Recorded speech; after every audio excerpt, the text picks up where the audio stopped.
From the Weather NorCal Command Center, this is your Evening Update.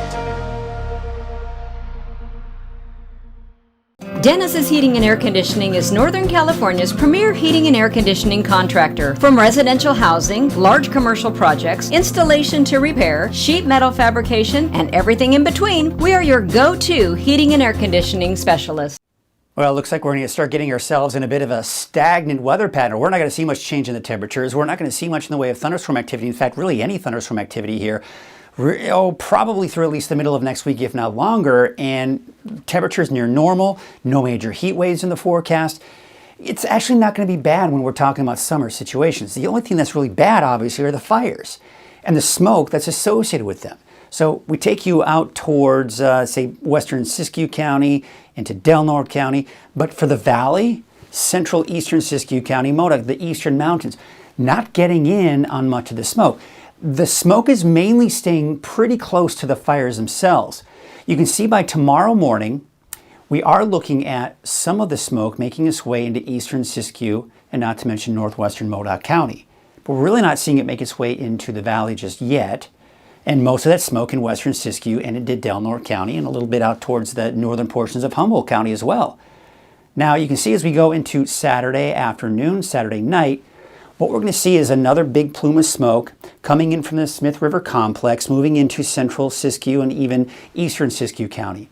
But we're also seeing some of the smoke begin to make its way into portions of northern parts of Trinity County as well.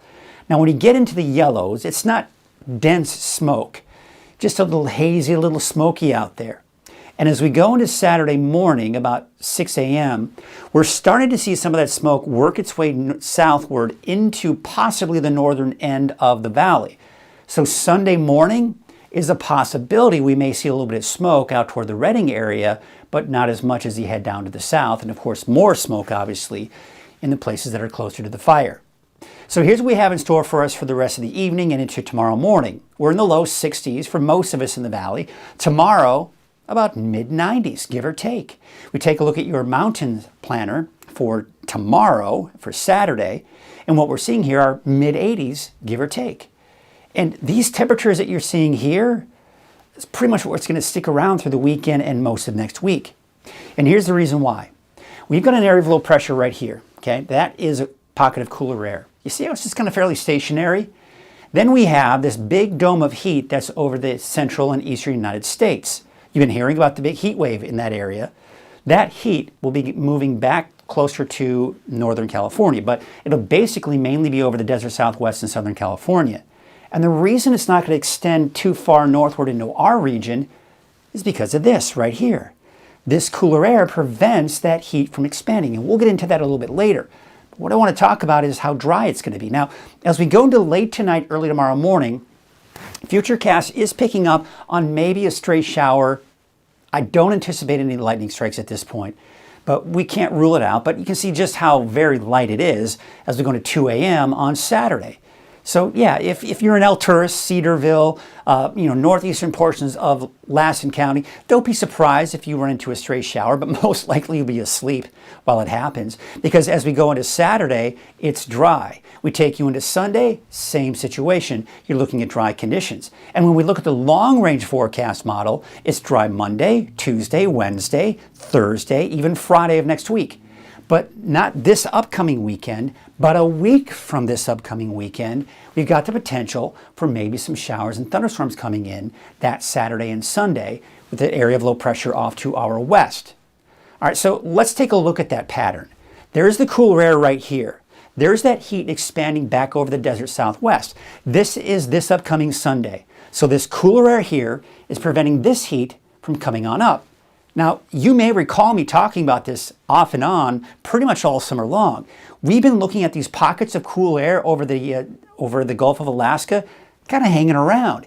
And that's what's prevented us from seeing these really prolonged heat waves. Don't get me wrong, I know we saw some pretty massive heat at times during the summer, but not as much as we typically see and not as long as we typically see, because thanks to these types of areas of low pressure. Now this will start to kind of push to our north, giving us a dip in the temperatures, push back over Canada, but another little pocket of cooler air, I'll call it mild because it won't be quite as cool, but another pocket of cooler air will migrate and hang out just off the coast, keeping this heat at bay, keeping it from really moving in. And that's why we're not going to see much change in our temperatures. But that mild air, that area of low pressure, could also be responsible for the potential for some showers and thunderstorms by a week from this upcoming weekend.